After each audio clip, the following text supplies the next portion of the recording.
Assalamualaikum warahmatullahi wabarakatuh. Waalaikumsalam. Selamat pagi semuanya. Selamat pagi. Puji syukur kita panjatkan kepada Allah Subhanahu wa taala karena eh, berkat rahmatnya kita di sini masih diberikan kesehatan untuk menghirup udara segar. Yang terhormat Guru Bahasa Indonesia Bapak Dede dan teman-teman sekalian. Di sini saya akan menceritakan tentang salah satu tokoh Islam yang sangat berpengaruh di dunia kedokteran, khususnya ilmu bedah, yaitu Al-Zahrawi. Memiliki nama lengkap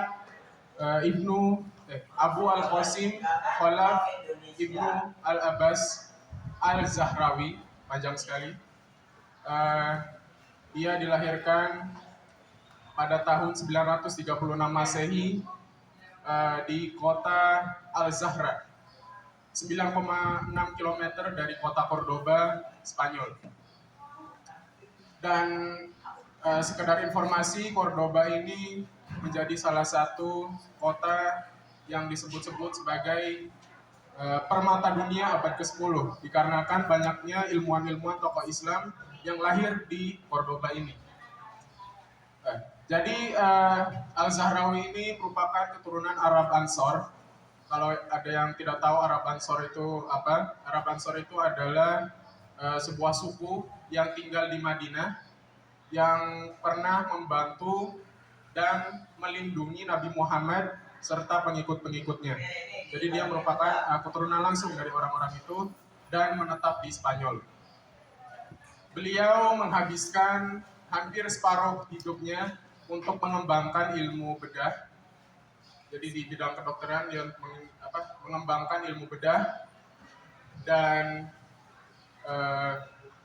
dia pun pernah membuat sebuah kitab ensiklopedia kedokteran berjudul Al-Tasrif Liman Ajaz Anil Ta'lil yang merupakan sebuah ensiklopedia kedokteran yang isinya itu ada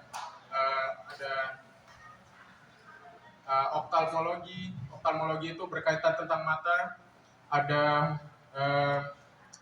farmakologi. Farmakologi itu berkaitan tentang obat-obatan dan ilmu kedokteran secara umum. Beliau ini sangat terkenal di Eropa karena kejeniusannya dia dalam ilmu bedah. Dia sampai seantero Eropa, dia terkenal sekali seantero Eropa. Jadi banyak sekali orang-orang yang bela-belain datang dari jauh-jauh, misalkan dari ujung Eropa ke Cordoba ini hanya untuk berobat atau ingin melaksanakan operasi bedah langsung dari orangnya Al-Zahrawi ini. Dan juga banyak sekali murid-murid yang berasal dari Eropa yang juga sangat dihargai oleh Al-Zahrawi ini. Al-Zahrawi ini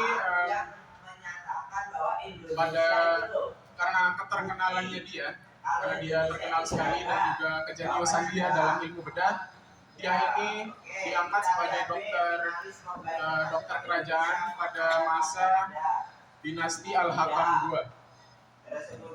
Nah, di dalam bukunya ini, di dalam buku Al-Tasrif ini tadi, dia itu menemukan setidaknya 200 alat bedah yang sebelumnya belum pernah ditemui atau belum pernah digunakan oleh ahli-ahli bedah sebelumnya. Tetapi yang paling terkenal itu ada 26. Salah satunya itu ada gunting tang. Jadi kalau misalkan kalian asing, saya lupa bahasa Inggrisnya.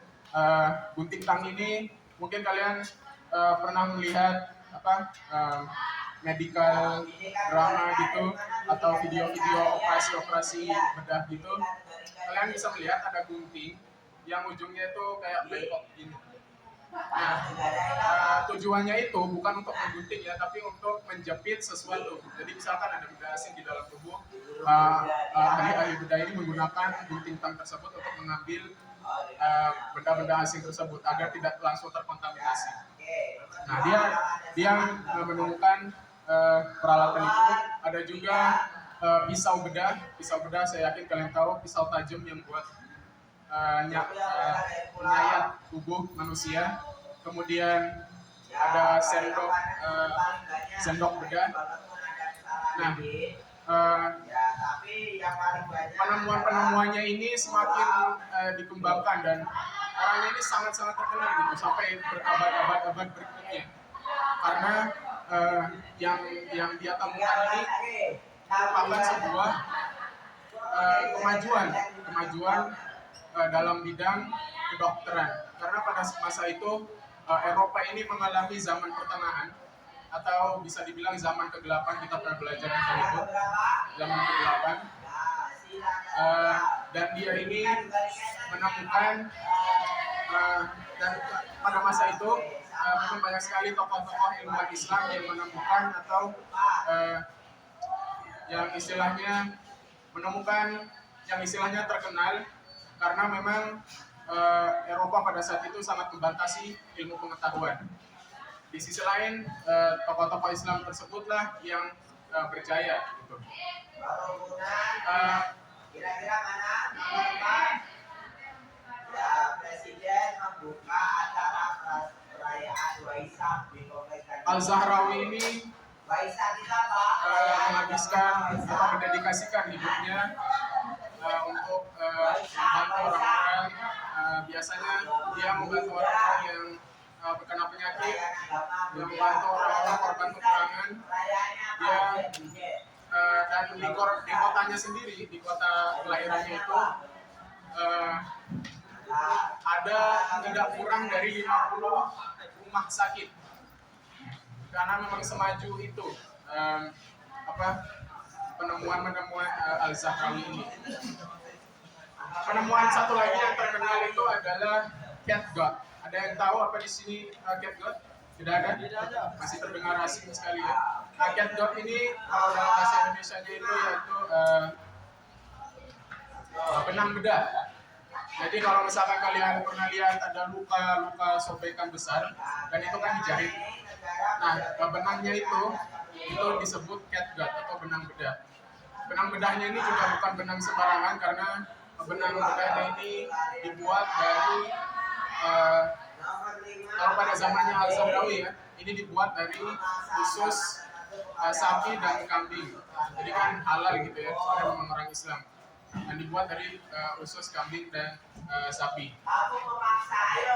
Sayangnya beliau meninggal 2 tahun setelah tanah kelahirannya ini dijarah dan dihancurkan, yaitu pada tahun 1013 Masehi.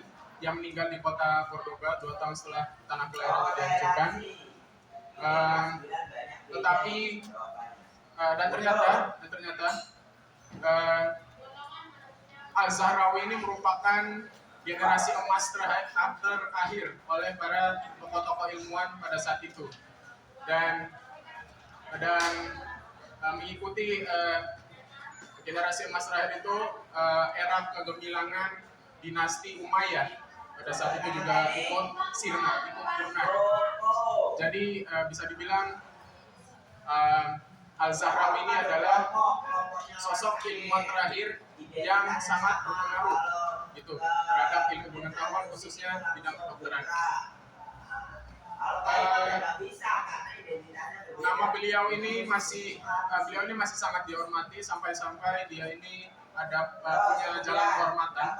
Walaupun tanah kelahirannya sudah hancur, dia ini masih ada jalan kehormatan yang disebut Kale Abul Qasis. Abul Qasis ini adalah sebutan Al-Zahrawi di Eropa.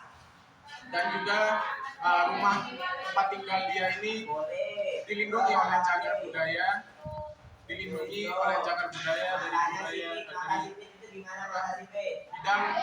dari badan kepariwisataan Spanyol.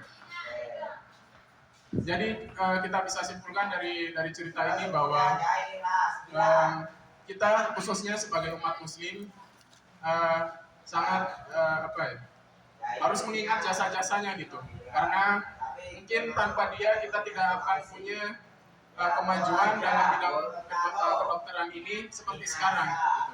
Badui di mana? Nah, sekian dari saya. Mohon maaf bila ada salah kata. Terima kasih. Wassalamualaikum warahmatullahi wabarakatuh.